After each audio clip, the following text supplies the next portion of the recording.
What is going on, beautiful people? Today, we're talking about escaping a relationship with a narcissist.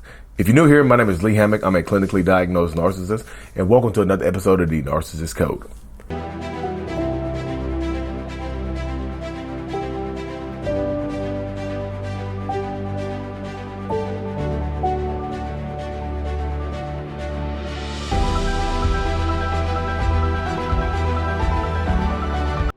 So, welcome back. This is a hot topic.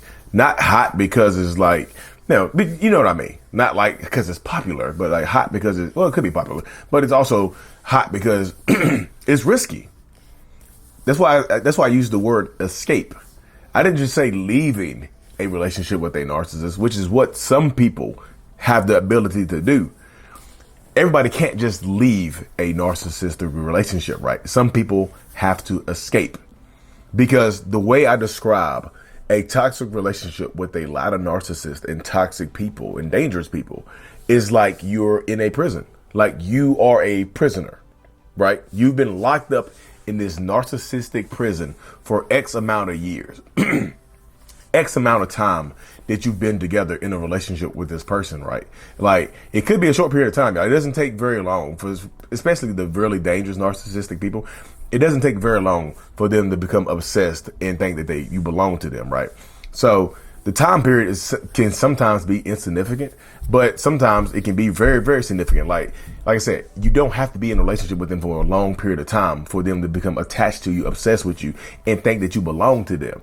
Where escaping makes sense. Like leaving a relationship with a narcissist, you're like, okay, you can go, like with some narcissists, could you leave, if you decide to leave them, could you just go up to them and tell them, hey, look, this isn't working, and I've decided that it's best for me to make this move over here. It's best for me to leave this relationship. It's best for my growth and my healing and my journey. It's best for me to go this way. You know, could you do that to some narcissists? Yeah. But the ones that you have to escape are the dangerous, obsessive ones. You have to make a plan, and telling them might not be the best course of action. You see, because some narcissists are dangerous. Some of them will escalate when you tell them that you're leaving. This is going to suck to say, but there are people laying in the cemetery right now, laying at rest right now, that are in heaven right now, that told their narcissistic person that they were going to leave them. All you did was tell them that you wanted a divorce or that you wanted to end the relationship, and now they're in heaven looking down, maybe channeling this message to you, maybe putting this message on your For You page, maybe putting this message on your YouTube or your TikTok or your Twitter, wherever you see this at, or your Facebook, wherever you see this at, right? Maybe they channeled this message to you because you never searched for narcissists before, have you? You never searched for abusive, toxic relationships before, have you? But it's somehow, some way, this black guy with dreads ended up on your page talking about escaping a toxic relationship, right? There are people laying in the cemetery right now that shouldn't be, but they are, because the only error that they made was telling somebody that they wanted to leave. You see what I'm saying? Sometimes you have to make a plan. Telling the person that you're going to leave them isn't always part of that plan. You see, I'm just telling you because some people react negatively. Like y'all, I'm telling you, for what do you call it? It's family annihilators is the term that you hear a lot of people are referred to. They call them family annihilators because they don't just take you out there. If you have kids and you tell them that you're going to leave, they annihilate the kids too. They annihilate you, they annihilate the kids, and then they annihilate themselves. Or they have somebody else do it. They hire a hit person to come out here and annihilate you because all you wanted to do is leave. So if you're escaping, if you feel like the word escape fits better than leaving, then you don't have to tell that person that you're going to leave them. You know, sometimes it's best to make a plan. However long that plan takes. I've talked to people. There's people that I consider friends with me right now that it took them 18 months to make a plan to leave their relationship. You know, they stayed with a person that they probably hated for 18 months in order to be able to leave safely. When they left safely, when that narcissistic person went to work that day, they came home and they were gone. There were divorce papers sitting there and they didn't know where they were at. change the address, change the phone number, talk to me through my lawyer. But they didn't have kids. So I know it's different when you have kids because kids are, in the middle. But that's why I'm saying right now, if you are making a plan to leave this person, be careful, of course. And you don't have to tell everybody your plan. Only tell people that you feel like you can trust with your life. Don't tell the person at the bar. Don't tell your doctor. If y'all see the same doctor, don't tell a friend of a friend. Don't tell the coach of your son's team. Don't tell the coach of your daughter's cheerleading team, your son's cheerleading, whoever, whatever. Don't tell them. Don't tell people that you wouldn't trust with your life. You make a list of people that you trust. That like a list of people that. Okay, if I tell this to this people, if I tell this to this person, I trust them with my life, because that's what you're doing sometimes. Because if you tell the wrong person alerts your toxic narcissistic partner, and then they can put you in danger, and they can cost you your life. They can cost you your life, cost your kids their lives.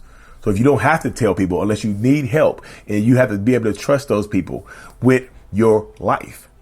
Albeit maybe your parents that you can tell. Your parents. I talked to a woman very recently. She's in her 60s. And the person who helped her leave was her 89, 90-year-old mom. She said, Lee, I took off walking. It got dangerous. It got abusive.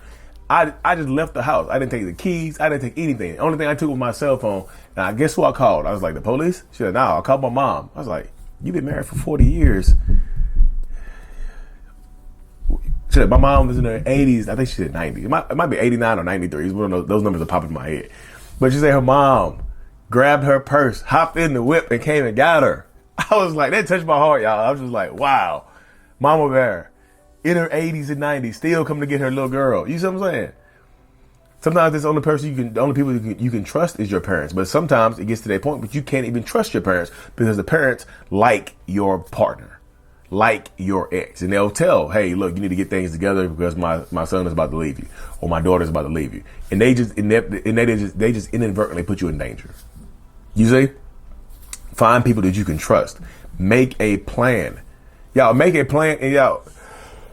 I feel like if you have to escape, make a plan, and also make sure that you're ready to go for good. Make sure that there's a plan in order for money, housing, whatever, but also make sure there's a plan in order for your heart and your emotions. Because if you go back if you have to escape them, right? You don't tell them that you're going to leave, and you feel like you have to escape them, and you do escape, and somehow you go back, you end up back in that relationship or end up back in that house with them. They're not going to trust you again to not just leave. If they've been controlling before, they're going to become even more controlling right now. They're going to become even more controlling. They're going to have eyes on you at all times. You might have cameras around the house. You might have to turn your location on at all times. Life 360, you're on your phone right now. I said this in one of my lives, but they become so obsessive. They might have you swallow a damn AirTag. You know what I mean? They might try to put one of they might try to put one of these right here.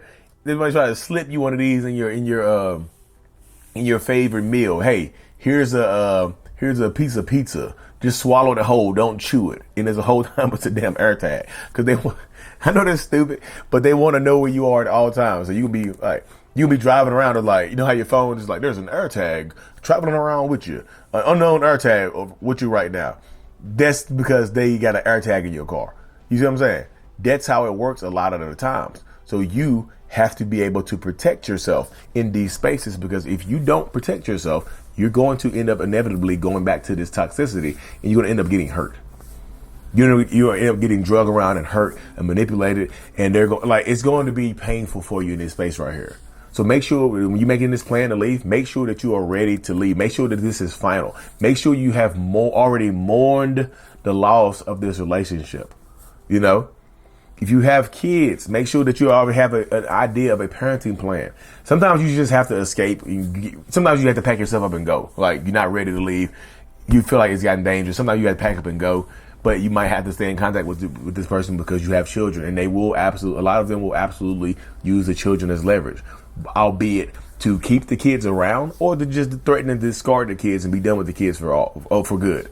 You know, if they are in control of all the finances or the financial provider, they'll threaten to just not provide for you, you know? So think about that, y'all. When you think about plans, when you're making a plan, think about the money, think about the time, think about the location where you're going to live, think about the communication, how you're going to communicate, think about all of this stuff, and also have backup plans in order as well. Be prepared to pivot.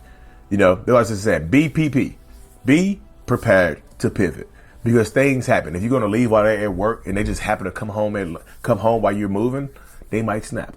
Be prepared to pivot. Have a backup plan. Have people there that you can trust. You know what I mean? If there's weapons in the house, make sure the weapons are not with that person. Make sure the weapons are hidden or put away or somewhere that they can't get to them easily. They can't easily access unless they carry it with them at all times. You see? You have to be prepared to pivot because it can get dangerous. I know this episode is scary and kind of dark, you know, aside from the swallowing the AirTag part. It can be dangerous, y'all. That's what I'm just saying. You have to be ready to, when you are ready to go, when you are ready to leave, make a plan. And like I said, already be mourning the loss of it, because if you make this escape plan and you don't tell them and you go back, I'm telling you, your life will get harder. It might be good at first. It might be they're changing their behaviors at first because they don't want to lose you, but then they switch back up on you because you did leave, because they did lose you. So now they're switching it back up on you because they're angry at you. Because now they feel like you escaped them, and they feel like they can't trust you to be by yourself anymore. They can't trust you to just, you know, live your life the way you're living it right now. They feel like they can't trust you.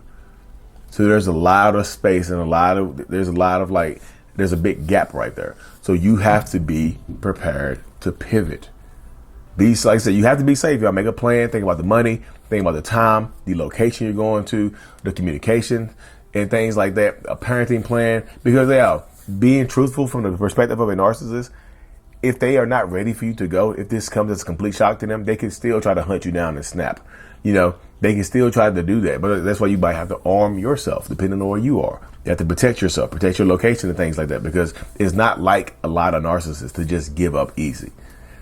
They'll try to be nice. They'll try to promise therapy. They'll try to change their behaviors for a little while. They'll promise you, they'll try to make you feel guilty. You took my kids away. You took my love away. You did this, you did that.